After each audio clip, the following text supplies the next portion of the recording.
할렐루야! 오늘 13일 월요일 호세아서 13장 말씀입니다. 먼저 제가 기도하고 함께 말씀 보도록 하겠습니다. 기도하겠습니다.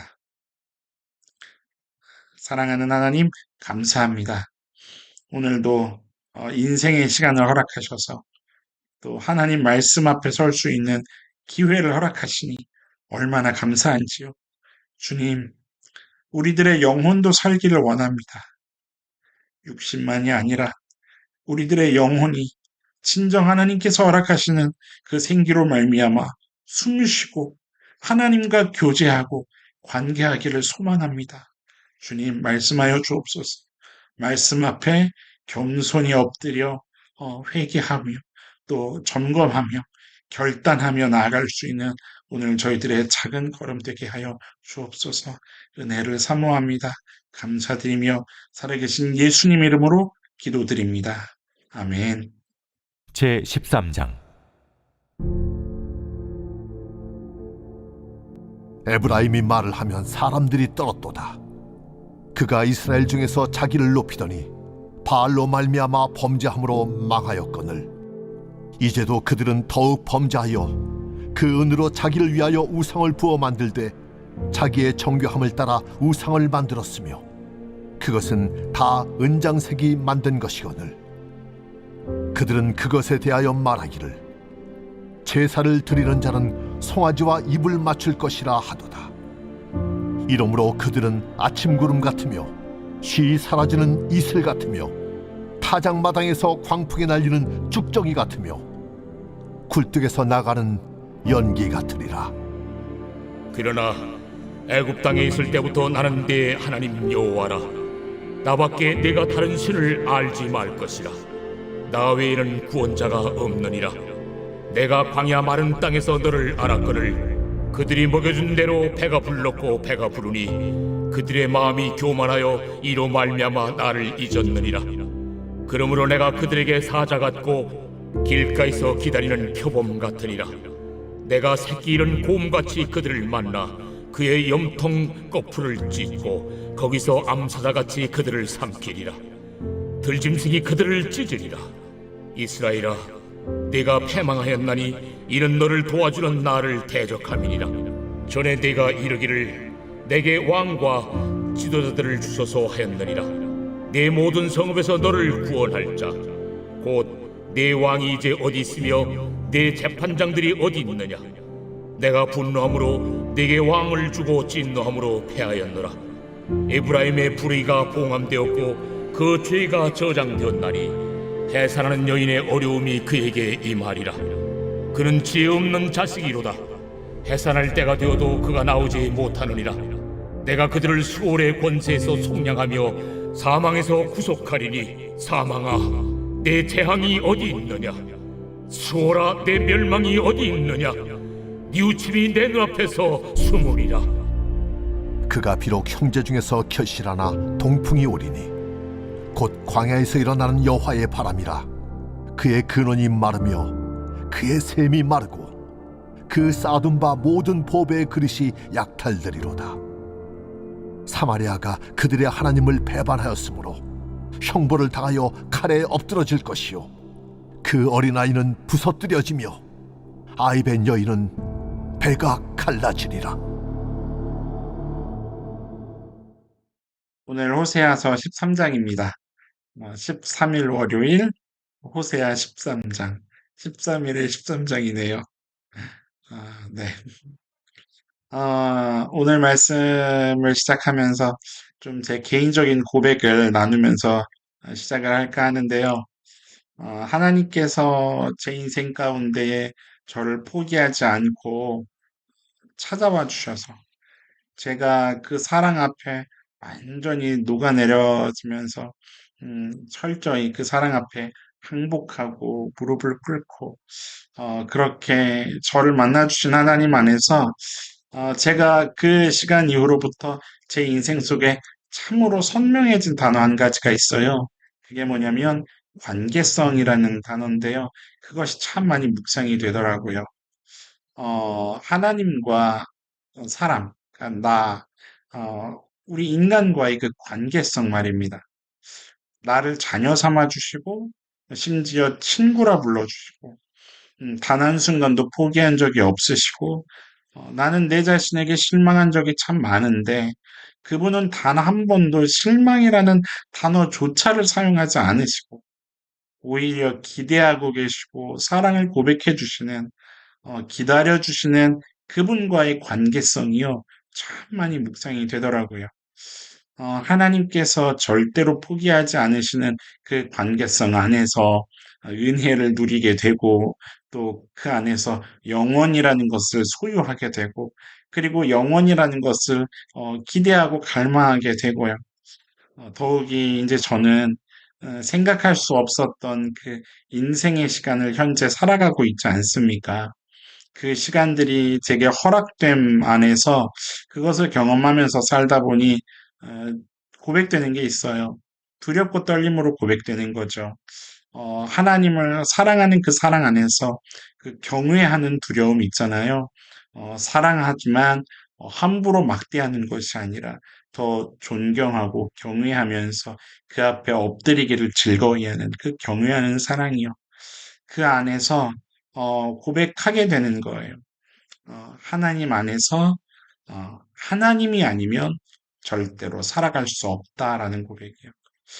하나님이 아니면 살 수 없다는 이 고백을 관계성 안에서 참 많이 하게 되더라고요. 제가 가지고 있는 가장 큰 소원이 하나 있어요. 그게 뭐냐면 인생을 살아가는 동안에 어떤 경험을 하게 될지라도 어, 갖게 되는 소원이 있어요. 사도 바울도 그런 고백을 했죠. 내가 부에 처할지라도 또 빈곤에 처할지라도 어, 자족할 줄 아는 일체의 비결을 배워노라 라고 하는 그 고백이요. 여러분 그 고백이 사실은 이런 의미지 않습니까? 인생은 하나님으로 사는 거다. 나는 하나님으로 산다. 라는 그 고백을 바울이 하는 거죠. 눈을 감는 마지막 순간에 하나님, 하나님으로 인해 잘 살다가 이제 하나님 앞으로 갑니다. 라고 고백하고 싶은 것이 제게 가장 큰 소원이 됐습니다. 하나님으로 인해 살고 있다는 거를요, 단 한순간도 잊어버리고 싶지 않은 거죠. 이것을 잊어버리는 그런 끔찍한 경험을 다시는 하고 싶지 않은 그 간절한 소망이 생긴 겁니다. 음, 여러분은 어떠신가요? 여러분들은 하나님 아니면 살 수 없음을 고백하시나요? 예수님께서요, 마태복음 4장에서 이런 말씀을 하셨죠. 사람이 떡으로만 살 것이 아니다. 무엇으로 삽니까? 하나님의 입으로부터 나오는 모든 말씀으로 살 것이라 말씀하셨던 그 관계성의 가장 근간에 대해 여러분들 아멘 하실 수 있으십니까? 사실 예수님께서 이 땅에 오신 것은요, 이 관계성을 온전하게 되돌리시고자 그 사명으로 오신 거였죠. 하나님과의 관계성 안에서 마음을 함께하며 하나님과 그 방향성을 함께하며 그 다스리심을 인정하고 하나님의 주권을 갈망하고 사랑하고 또 사모하는 그런 존재로서요. 하나님께서 하실 일의 동역자로 초대받았다는 그 놀라운 축복에 그 존재로서의 풍성한 sak임과 누림 이것을 함께하고 싶으셨던 그 아버지의 마음이요. 이것이 오늘 저와 여러분들의 심령 안에 정말 깊이 묵상될 수 있는 그런 은혜가 경험되기를 간절히 소망합니다. 인생의 의미는요, 오직 여기서 찾을 수 있는 거예요. 하나님과의 관계성 안에, 아니면 어디서도 찾을 수 없는 거죠. 허망하고 허무하지 않은 정말 완전한 인생, 아름다운 그것을 경험하는 것은 오직 하나님과의 관계성, 이것 안에서만 발견할 수 있는 겁니다. 오늘 말씀을 보니요, 마음이 너무 아픈 것은 관계성의 아름다운 그 일들이 넘쳐나야 할 터인데 그것이 깨지는 일들을 보게 되는 거예요. 우리의 인생의 모습에도 이렇게 하나님의 마음을 아프게 하는 일들이 있을 수 있다는 거죠. 반면교사 삼아야 하는 말씀들이 등장합니다. 절대로 그렇게 하면 안 된다. 이 맥락의 내용들이 있음을 보게 됩니다. 저와 여러분들은 오늘 이 호세아 13장을 좀 진지하게 대하고 묵상하고 점검하시면서 결단해야 할 것을 하나님 앞에 드리면서 삶을 이루어나가는 그 걸음들이 좀 될 수 있기를 간절히 소망합니다. 그 내용은 이제 본격적으로 보면 1절 중간에 말씀 보고 계신가요? 1절 중간에 자기를 높이더니라는 것하고요. 그리고 6절 끝에 보면 나를 잊었느니라 라고 하는 두 가지 내용이 등장합니다. 이스라엘 백성들이 가나안 땅을 진군할 당시에요. 남쪽으로는 유다 지파를 중심으로 쫙 진군을 했고 북쪽으로는 어떤 지파를 중심으로 진군했죠? 에브라임 지파를 중심으로 진군합니다. 그들은 이제 역사 속에서 이스라엘을 대표하는 두 지파가 되죠. 그 중에 장자 지파 에브라임이요. 하나님께서 힘을 주었고 부를 허락하셨고 정말 많은 것들을 허락하셨습니다. 그리고 하나님은요, 그것을 왕 되신 하나님과의 그 관계성 안에서 정말 잘 다스리고 누리고 하나님과의 관계성을 더 그 관계성 안에서 깊이 경험되어져 가는 그것을 기대하셨을 터인데 오히려 하나님과의 관계성을 깨뜨리고 하나님을 업신여기고 모든 것을 마치 자신들로부터 시작됐고 또 자신들이 할 수 있는 것 마냥 자신들의 손에 있는 그 어떤 힘과 그것을 붙잡기 시작하는 그 모습을 보이는 거죠. 에브라임이라는 이 지파의 뜻이 있어요. 두 배를 받았다라는 뜻을 가지고 있습니다. 번영, 뭐 부요, 또 풍성함 이런 의미를 가지고 있는 거죠. 그러니까 쉽게 말해서 은혜를 많이 받은 거예요. 은혜를 많이 받으면 여러분 어떻게 해야 되나요? 여러분 은혜 받으면 어떤 고백들을 하게 되시던가요? 어떤 경험들이 있으십니까? 그만큼 하나님과 함께하는 이야기가 있어야죠. 결단도 고백하게 되고, 더 사랑도 고백하게 되고, 하나님께서 허락하신 것, 주신 것들을 눈에 보게 되었을 때, 오히려 전부를 다 하나님께 드려도 아깝지가 않은, 하나님 제가 더 하겠습니다라는 것이, 절로 고백되어지는 그런 것들을 경험하게 되잖아요. 하나님도 그것을 원하시고, 또 하나님도 기대하고 계시고요. 하나님과 함께하는 이야기를 하나님 기대하고 계신다 이 말입니다. 그런데 에브라임의 경우는 오히려 이것으로 인해서 하나님을 잊어버리게 되는 그런 화근이 돼버리고 마는 거예요.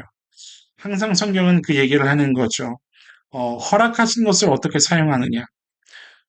무엇을 받았고 얻었고 주었고 되었고 이루었고 이런 거 자체가 중요한 게 아니라 그 이후에 하나님과 어떻게 함께 걸어가는 행보를 보이느냐.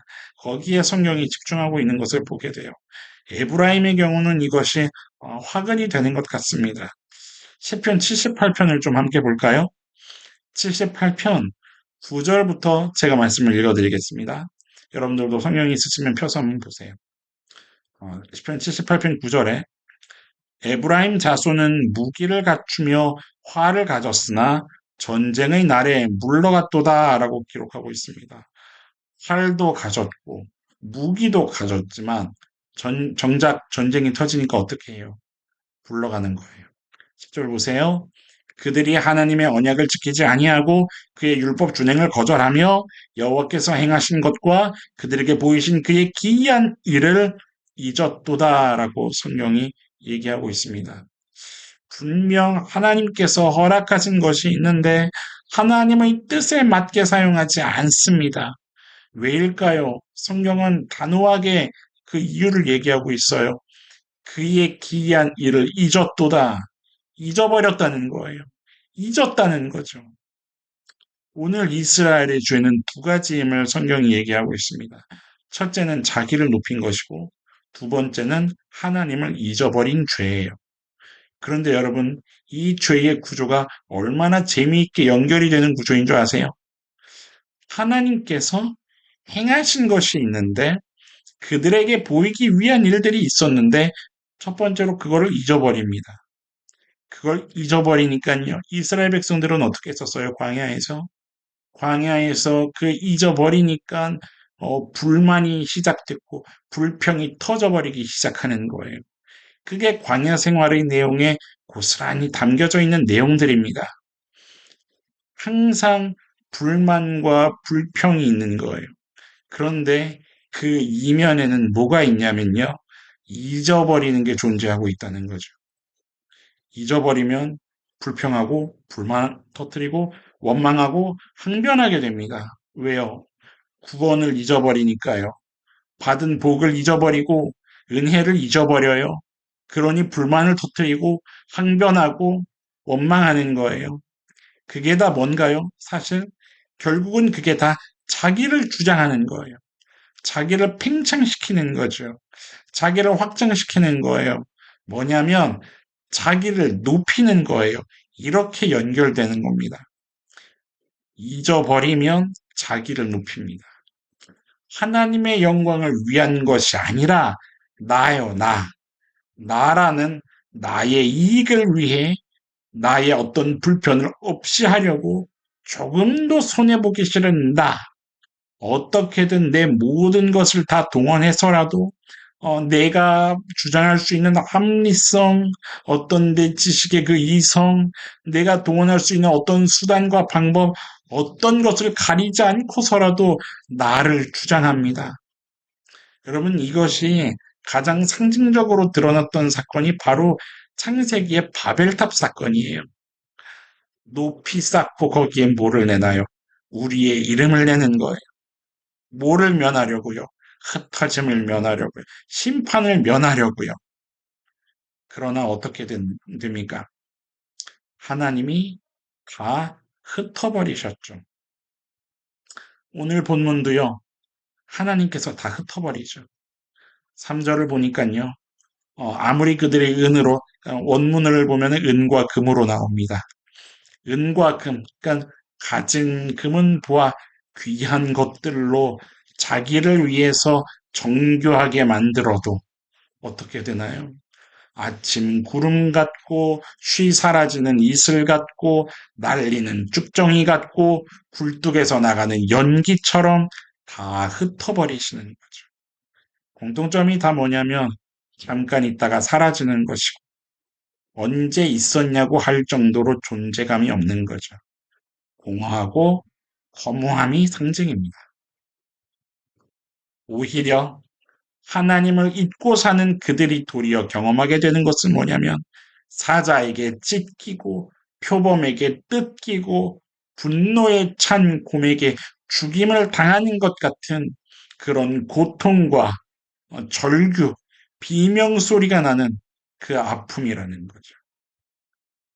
하나님이 그렇게 하신다는 것이 아니고요. 하나님을 잊고 사는 백성은 이 경험을, 이 절규를 할 수밖에 없다라는 거죠.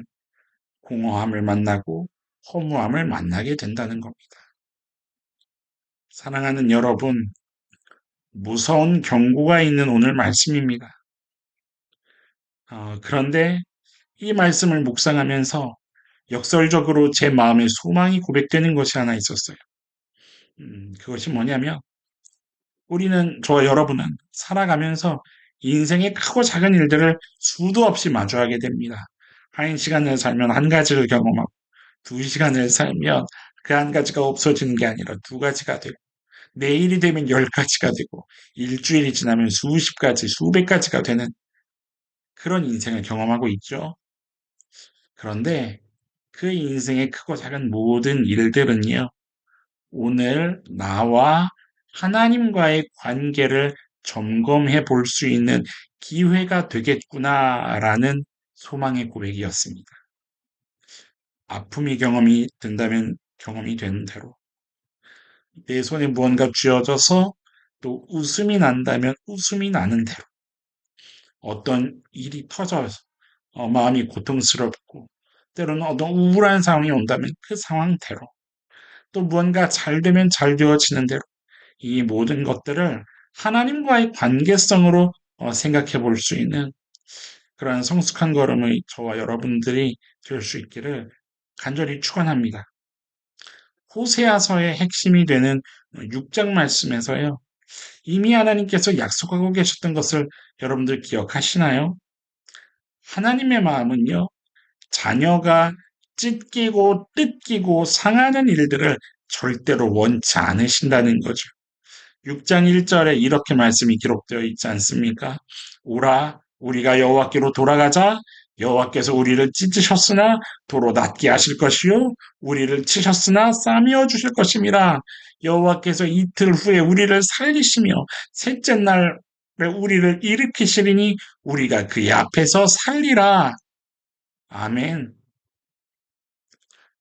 사랑하는 여러분, 하나님이 아니면 절대로 살 수 없다라는 이 고백을 되뇌이시면서 하나님과 그 행복한 관계를 회복하시고, 또 그 관계 안에 계신 우리 성도님들 더 깊은 관계를 만들어 나가시는 그런 귀한 오늘 우리의 삶이 될 수 있기를 주님의 이름으로 간절히 축원하고 축복합니다. 기도하겠습니다. 사랑하는 하나님, 삶의 모든 것이 주님께 있음을 오늘 생명의 말씀에서 다시 한번 보게 됩니다. 주님의 다스리심을 갈망하고, 주님의 통치하심을 사랑하고, 하나님의 주권을 겸손하게 기다릴 수 있는, 하나님의 섭리를 구할 수 있는 일하심을 갈망하며, 하나님께서 우리를 불러주신 그 동역의 자리에 그저 불러주신 것만으로도 감사를 고백할 수 있는 오늘 우리들의 걸음 되게 하여 주옵소서. 허락하신 것 있다면 하나님의 마음을 더 깊이 묵상하는 기회가 되게 하시고, 그리고 하나님과의 관계를 갈망하는 기회가 되게 하시고, 우리들의 삶에 마주한 문제들이 있다면 이를 통해서라도 또 하나님을 묵상할 수 있는 성숙한 저희들의 걸음 되게 하여 주옵소서. 모든 것을 주님께 맡겨드립니다. 오늘 하루의 모든 삶을 주님께 맡겨드립니다. 다스려 주시옵소서. 감사드리며 신실하신 예수님 이름으로 기도드립니다. 아멘. 하나님과의 관계성 안에서 하나님을 깊이 묵상하시면서 또 삶을 향한 하나님의 일하심을 기대하시면서 그렇게 당당하게 또 걸어갈 수 있는 저와 여러분들일 수 있기를 소망합니다. 우리 함께 기도하시면서 이것을 깊이 묵상해 볼 수 있기를 소망합니다. 같이 기도하시겠습니다.